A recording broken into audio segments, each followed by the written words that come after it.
আসসালামু আলাইকুম সুপ্রিয় দর্শক, আশা করি আল্লাহর রহমতে সবাই ভালো আছেন।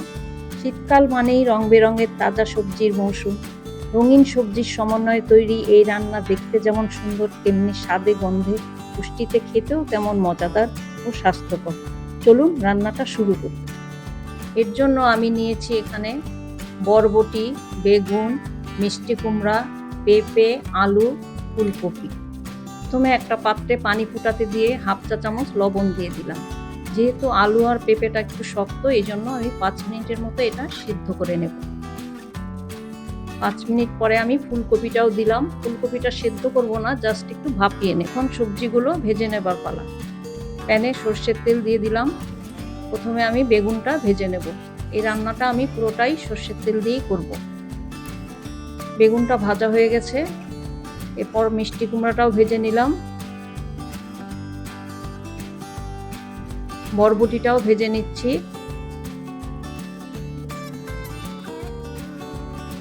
ভাজা হয়ে গেছে, এখন রান্না করতে চলে আসলাম। প্যানে হাফ কাপের একটু কম সর্ষের তেল দিয়ে 2টা শুকনো মরিচ, একটা তেজপাতা দিলাম, হাফ চা চামচ 5 ফোড়ন দিলাম। হালকা একটু ভেজে নেব। 2টা কুচানো পেঁয়াজ দিয়ে দিলাম।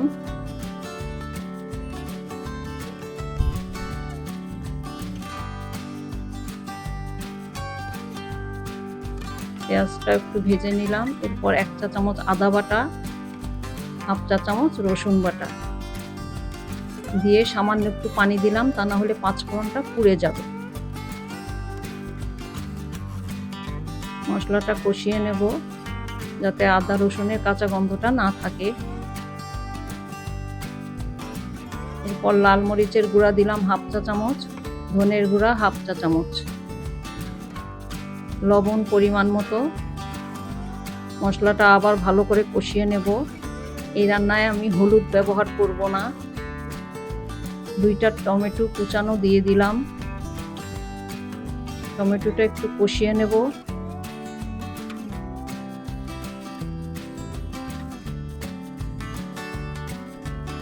স্বাদের ব্যালেন্সের জন্য 1 চা চামচ চিনি দিয়ে দিলাম।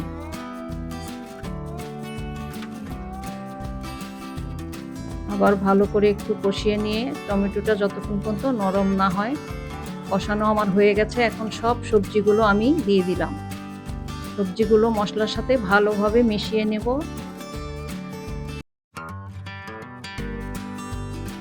হাফ কাপের মতো পানি দিয়ে দিলাম।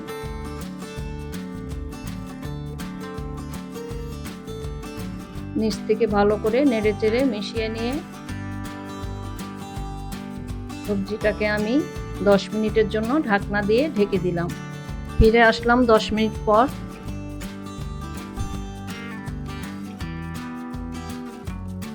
সবজিটা ভালো করে নেড়েচেড়ে দেব।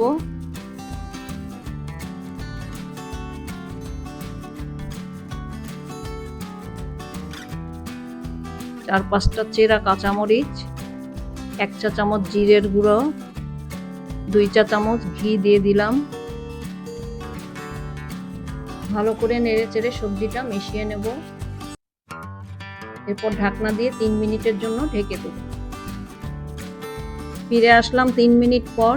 সবজিটা আমার রান্না হয়ে গেছে। তাজা শীতের সবজির জাদুতে ভরপুর এই সুস্বাদু রান্নাটা শুধু স্বাদই নয়, চোখ এবং মনকেও জুড়িয়ে দেয়। বাসায় ট্রাই করে দেখবেন। সবাই ভালো থাকবেন। আল্লাহ হাফেজ।